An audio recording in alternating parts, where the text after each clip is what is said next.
Batu kedua untuk membuat sales magic, yaitu adalah building need. Kita harus membangun supaya orangnya mau atau perlu. Kalau dia perlu, dia akan take action untuk beli barang atau ide atau jasa dari kita.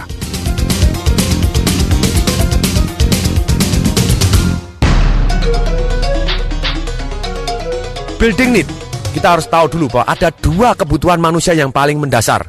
Satu adalah menghindari rasa sakit atau menghindari sengsara. Yang kedua, mendapatkan rasa nikmat atau mengejar kenikmatan. Pada dasarnya manusia ini, tubuh manusia itu secara alamiah, genetika kita, sel-sel kita, DNA kita, fungsinya sebenarnya cuma dua. Satu adalah mempertahankan hidup, yang kedua adalah melanjutkan keturunan. Jadi sesuatu hal yang terkait dengan penderitaan tanpa sadar akan sangat-sangat mempengaruhi perhatian kita. Sesuatu yang terkait dengan seks, akan mempengaruhi perhatian kita. Kalau sesuatu yang terkait dengan kenikmatan untuk membuat kita bisa bertahan hidup supaya jadi lebih nikmat, akan terkait kepada kepentingan kita, sebenarnya kita akan perhatian. Menghindari sengsara atau mendapatkan rasa nikmat ini adalah kedua kebutuhan manusia yang paling basic yang tertanam di seluruh sel-sel kita. Nah, bagaimana kita memanfaatkannya? Building need dari orang tidak mau jadi mau. Sudah pasti manusia maunya cari nikmat dan menghindari sengsara. Nah, kalau kita di dalam advertising kita atau di dalam penyajian presentasi kita, lengkap sekali bahwa kalau Anda tidak take action sekarang juga ada sengsaranya. Tapi kalau Anda ceritanya take action sekarang juga ada kenikmatannya, sempurna adanya. Jadi kalau kita mau mempengaruhi orang, kunci yang paling dasar adalah membiarkan dia mendapatkan kenikmatan kalau dia take action, dan kesengsaraan amat sangat kalau dia tidak mau take action membeli barang kita. Ada misalnya contoh gampang lah, misalnya terjun payung. Ada orang yang tidak berani terjun payung, kemudian kita kasih kesengsaraannya amat sangat. Kalau kamu tidak mau terjun payung, saya tembak sekarang juga. Kira-kira mau terjun payung nggak? Terjun payung, karena dia menghindari kesengsaraannya. Cara yang sangat-sangat sederhana, bangun istilahnya serakahnya orang dan bangun ketakutannya orang. Fear and greedy, ini adalah the best sales tool in the world. Dan sekali lagi saya sampaikan di sini bahwa menghindari sengsara atau takut tidak kebagian atau takut tidak cukup, itu adalah 80% konsep dari kebutuhan manusia yang akan menggerakkan manusia ke arah yang lebih baik. Kalau mencari kenikmatan hanya 20%. Orang mencari kenikmatan hanya 20%, eming-eming kenikmatan 20%, menghindari sengsara 80%.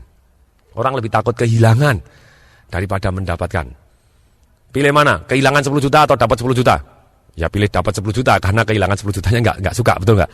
Tapi kalau sama-sama misalnya kita begini, Anda harus ceritanya ada uang 10 juta dicemplungin di uang Anda sendiri. Uang Anda sendiri jatuh. Ketika uang Anda sendiri jatuh di perahu, lagi nyebrang ke laut di sana perahunya, 10 jutanya jatuh. Kalau duit Anda sendiri, kemungkinan Anda terjun lebih banyak daripada kalau itu duitnya orang lain dan kamu ngomong, kalau Anda mau, boleh cebur, kalau Anda mau, cebur aja, ambil, duit Anda menjadi milik Anda. Kira-kira kita semangatnya untuk terjun, lebih tinggi mana? Yang takut kehilangan duit kita sendiri, atau mau ngejar duitnya orang lain 10 juta dan kita berani terjun? Pasti yang pertama gitu ya, kalau duit kita sendiri yang kecemplung, kita takut hilang, kita akan berani terjun. Tapi kalau duitnya orang lain, ambil tuh, kalau mau ketemu ambil aja, kamu ambil sendiri. Enggak. Takut mati gitu ya. Nah ini kehilangan adalah sebetulnya adalah menghindari rasa sengsara adalah kebutuhan manusia yang paling mendasar dan 80% akan menggerakkan manusia. Kemudian kita juga harus tahu 6 kebutuhan manusia modern ketika kita mau building need supaya orang dari tidak mau menjadi mau. Ternyata ada 6 kebutuhan manusia yang modern. Otak tadi, otak primitif hanya mengenal tadi, cari nikmat menghindari sengsara. Otak modern kita, 6 kebutuhan manusia modern kita. Satu adalah manusia butuh kepastian, kenyamanan, atau keamanan. Orang butuh pasti, butuh nyaman, butuh aman. Yang kedua, orang ceritanya butuh variasi, butuh hal baru, atau butuh ketidakpastian. Kelihatannya saling bertolak belakang, sebetulnya tidak. Ini adalah paradok. Kelihatannya bertolak belakang, tapi saling melengkapi. Misalnya begini, manusia senang sekali, misalnya ada orang yang senang sekali makan nasi goreng seafood. Dikasih nasi goreng seafood sehari 3 kali selama 3 bulan, apa yang terjadi? Jadi nggak suka lagi. Karena manusia tanpa sadar dia butuh variasi, butuh hal baru. Kemudian berikutnya yang ketiga, dari 6 kebutuhan manusia yang modern ini, yang ketiga adalah hubungan atau relationship. atau love, atau connection, atau sama, perasaan sama terhadap orang lain. Berikutnya yang keempat, manusia ternyata butuh signifikan, atau butuh unggul, atau butuh berbeda. Ini kelihatannya saling bertolak belakang juga. Satu butuh hubungan itu berarti butuh ada yang sama, ini butuh unggul, butuh signifikan. Sebenarnya bukan bertolak belakang, tapi kembali lagi paradoks, saling melengkapi. Yang kelima, tidak semua orang punya. Yang kelima, orang butuh tumbuh atau menjadi lebih baik. Yang keenam, manusia butuh berarti atau contribution, merasa berarti kepada orang lain. Bagaimana cara pemanfaatnya di dalam dunia sales kita? Di dalam dunia sales kita harus tahu persis dari orang tidak mau menjadi mau. Caranya bagaimana? Kita harus tanya terlebih dahulu. Ada 3 pertanyaan yang akan membimbing ke arah supaya orang tidak mau mendadak jadi mau, kita tahu kunci-kuncinya. Pertanyaan pertama yang akan membimbing dari orang tidak mau jadi mau. Pertanyaan pertama, kita harus tanya, apa yang paling penting di dalam hidup Anda? Setelah kita jawab, jawabannya apapun, kemudian kita masukkan ke dalam tadi. Apakah nomor satunya, kita lihat yang paling penting dalam hidup dia apa, kemudian kita kaitkan semua produk kita terhadap yang paling penting dalam hidupnya dia, mendadak dia mau. Misalnya kita mau jualan apartemen, kemudian kita tanya kepada orang, yang paling penting di dalam hidup Bapak apa? Saya nomor 1 itu keluarga. Berarti kalau dia nomor 1 adalah keluarga, berarti dia adalah nomor 1-nya adalah relationship, love, atau connection. Kalau seperti itu kita tanya, boleh tahu Pak putranya berapa? Laki, perempuan, begitu dia ngomong, laki, ini 1, perempuan, ini umur sekian, kita akan ngomong pada kita presentasi, Pak, ini bisa untuk ruang keluarga, ini bisa untuk ketemu saudara-saudara Pak, kita bisa barbeque di sini. Nah ini ruang untuk anak perempuannya Pak, ini omong sini. Langsung dia, dia bisa imajinasi, ini memenuhi kepentingannya dia yang nomor 1, keluarganya dia. Kita kaitkan semua. Misalnya pada kita tanya, Pak, yang paling penting di dalam hidup ini bagaimana? Atau yang paling penting Bapak dalam milih apartemen yang mana? Saya ya pilih yang harus yang bagus dong. Barang-barangnya kok bisa ya yang baik-baik semua, yang nomor 1. Berarti kebutuhan dia nomor 1 apa? Signifikan atau unggul. Ketika gitu kita akan ngomong, Pak, tidak semua orang Pak bisa beli apartemen ini. Apartemen ini hanya eksklusif Pak. Hanya sangat-sangat eksklusif. Tidak sembarang orang yang bisa tinggal di sini. Ini lihat Pak, ini ruangan ini Bapak bisa di sini, dan kemudian di sini untuk bisa piagam. Kalau kita tahu misalnya dia juara apa, untuk piala apa, ini bisa untuk tempat piala Bapak di sini. Ini televisi plasmanya bisa ditaruh di sini. Kita cari sesuatu yang unggul-unggul, kita ceritakan. Ini Pak nanti bisa nih, kalau bisa bayangkan Pak, ini sofanya bisa kebayangkan misalnya sofanya Da Vinci di sini apa segala macam. Kita ngomong suatu hal yang unggul ketika dia begini. Nah, akan lebih mudah menarik dia.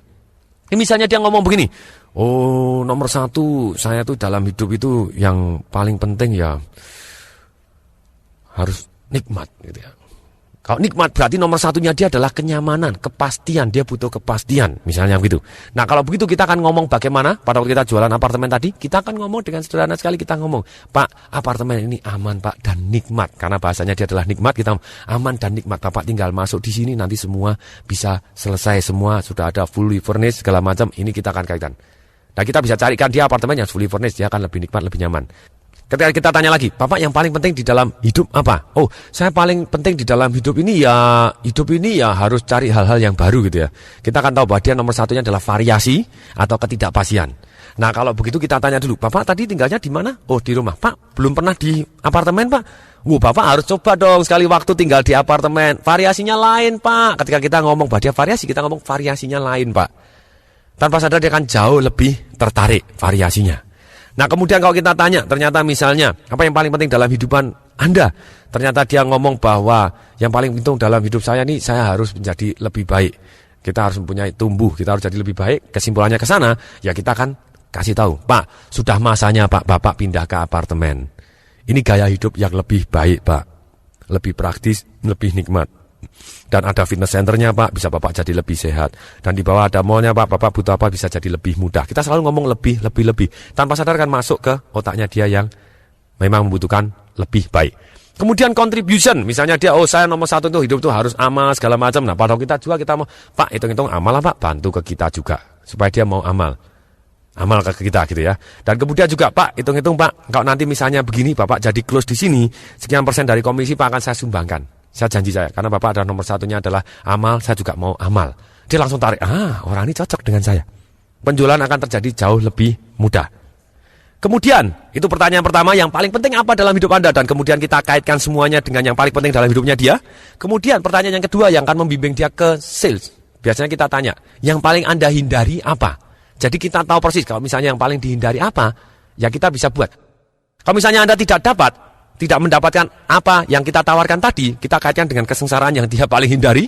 Dan kalau dia mendapatkan yang kita tawarkan, dia mau beli, ya kita akan kaitkan bahwa ada kenikmatan yang amat sangat yang menghindarkan dia dari kesengsaraan yang dia paling takutin tadi. Jadi kita pecahkan terlebih dahulu. Misalnya, Pak, yang paling dihindari apa di dalam hidup ini? Saya ini tidak mau repot gitu ya. Oke Pak, ini praktis Pak. Bapak tidak akan repot di sini, Bapak akan praktis. Kenapa? Karena Bapak tinggal begini, sains semua akan jadi. Jadi yang paling dihindari akan sudah kita tahu dan kita pecahkan terlebih dahulu. Itu akan jauh lebih mudah untuk close. Kemudian pertanyaan yang ketiga, pertanyaan yang paling ajaib, yang sering kali kita membantu kita di dalam sales magic, adalah pertanyaan ini. Supaya Bapak mau, apa syaratnya? Biarkan dia sendiri yang ngomong syaratnya. Oh, saya mau kalau kamarnya ini 3. Padahal kamarnya waktu itu cuma 2 misalnya itu. Oh Pak, kalau misalnya kamar 3 Bapak mau? Iya. Wah kebetulan Pak, cocok. Kita akan ngomong begitu. Di sini Pak kita akan carikan yang kamarnya 3 gitu ya. Nah kalau misalnya tidak ada kamar 3, baru kita juga tetap boleh ngomong. Pak ini kebetulan Pak, oke kelihatannya ada yang cocok dengan Bapak. Kita tunjukkan tetap supaya dia mau datang terlebih dahulu. Itu juga yang kamarnya 2, tapi Pak ini bisa disingkat menjadi kamar 3 misalnya begitu. Ini jadi ceritanya bagaimana kita terus apa syaratnya supaya Bapak mau. Selama syarat tadi bisa kita penuhin, itu kita akan jauh lebih mudah, dia akan terbuka untuk membuat sales terjadi. Supaya Bapak mau, syaratnya apa? Salah satu contoh misalnya ada perbankan yang saya coach pada waktu itu bilang, saya mau kalau ya bunganya kalau lebih rendah dari sekian ya saya mau aja syaratnya itu. Oke Pak, kalau gitu misalnya ini dikabulkan Bapak mau? Ya saya mau. Oke Pak, kita tanda tangan terlebih dulu. Tapi di sini kita tulis Pak, syaratnya adalah bunganya seperti ini. Kita ajukan, siapa tahu dikabulkan, padahal belum tentu dikabulkan juga. Ternyata belum tentu dikabulkan, begitu kita kasih kabar. Misalnya ternyata tidak dikabulkan, kita juga ngomong dengan mantap. Ada kabar gembira Pak, dikabulkan kreditnya. Hanya bunganya tetap sekian persen Pak. Kalau dia misalnya, oh saya keberatan begini-begini, nah itu mulai handling objection nanti gitu ya, masuk handling objection. Saya akan masuk sedikit di handling objection di sini. Ketika orang keberatan seperti itu, dia bilang, oh lah di bank sana juga lebih murah. Kita bilang, Pak, Bapak juga boleh ajukan di sana. Kita mulai masuk ke suatu hal yang dia takutin. Misalnya dia beli rumah, Mak, kalau rumahnya nanti sudah dibeli orang lain kan berat. Lebih baik Bapak tutup aja dulu. Bapak boleh ajukan ke tempat yang lain. Kalau ternyata Bapak dapat di sana, boleh kok dipindah. Tapi yang paling penting kan Bapak dapat dulu. Nah ketika omongan kita masuk akal, nah biasanya dia akan tetap close terlebih dahulu. Oke, itu jadi bagaimana membangun dengan pertanyaan tadi supaya orang dari tidak mau menjadi mau.